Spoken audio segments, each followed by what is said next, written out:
Halo rekan-rekan, perkenalkan nama saya Angga. Pada kesempatan ini saya akan memaparkan bagaimana pemerintah Indonesia mengintervensi perdagangan beras mulai dari bentuk kebijakannya, alasan yang melatar belakangi hingga dampaknya bagi petani dan masyarakat luas. Beras dipilih karena merupakan komoditas pangan paling strategis di Indonesia.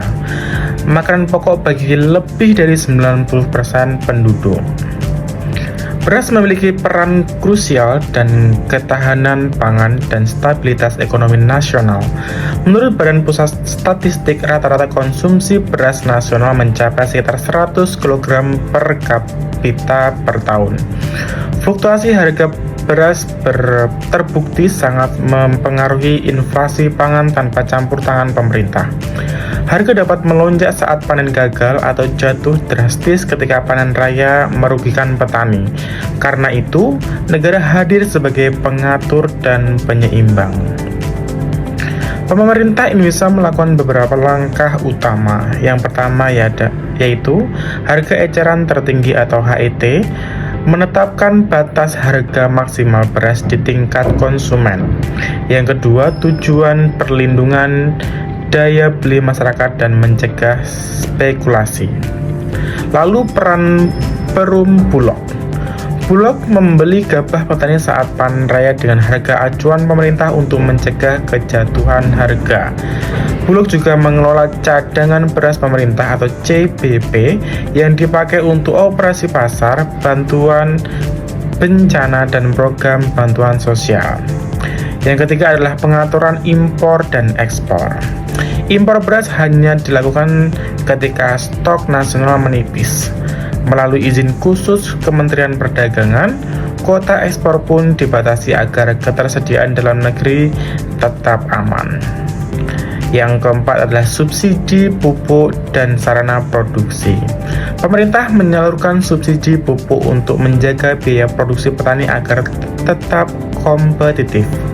Kebijakan-kebijakan ini saling melengkapi. Bulog menjaga ketersediaan stok atau HET, menstabilkan harga, dan impor menjadi katup pangan ketika produksi lokal terganggu.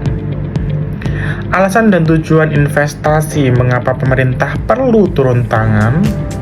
Yang pertama, ketahanan pangan sosial. Beras adalah makanan pokok mayoritas penduduk, ketersediaan dan keterjangkauan menyangkut keamanan nasional. Yang kedua adalah perlindungan petani dan konsumen. Tanpa investasi, harga bisa jatuh saat panen raya sehingga petani merugi. Di sisi lain, saat gagal panen, harga bisa melambung tinggi dan memberantas konsumen. Pengendalian inflasi. Kenaikan harga beras berkontribusi besar pada inflasi pangan dan inflasi umum. Menjaga harga beras berarti menjaga stabilitas ekonomi. Dan yang keempat adalah cadangan untuk bencana dan program sosial. CBP digunakan untuk bantuan bencana alam, penyaluran beras untuk keluarga penerima manfaat, dan program stabilisasi pangan. Dampak dan analisisnya. Dampak positifnya adalah harga beras relatif stabil dibanding komoditas pangan lain. Petani mendapat jaminan harga minimal, masyarakat berpendapatan rendah tetap bisa membeli beras. Namun tantangannya, ketergantungan pada impor saat produksi menurun. Lalu resiko penyalahgunaan subsidi dan kebocoran distribusi. Perlu transparansi dan koordinasi antar lembaga agar kebijakan efektif. Secara keseluruhan, intervensi ini penting tetapi harus dievaluasi berkala untuk menjaga efisiensi dan mendorong kemandirian pangan.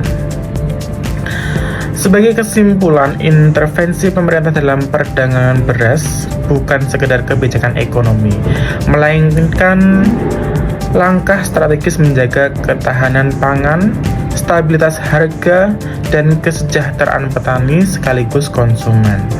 Perum Bulog, kebijakan HET, serta pengaturan impor-ekspor adalah pilar penting yang perlu dijalankan dengan transparansi dan adaptasi terhadap kondisi pasar. Demikian pemaparan saya. Semoga penjelasan ini memberikan gambaran yang jelas tentang bagaimana dan mengapa pemerintah Indonesia mengintervensi perdagangan beras seperti halnya tersebut. Mungkin sekian video dari saya, kurang lebihnya saya mohon maaf. Selamat malam dan sampai jumpa di lain video.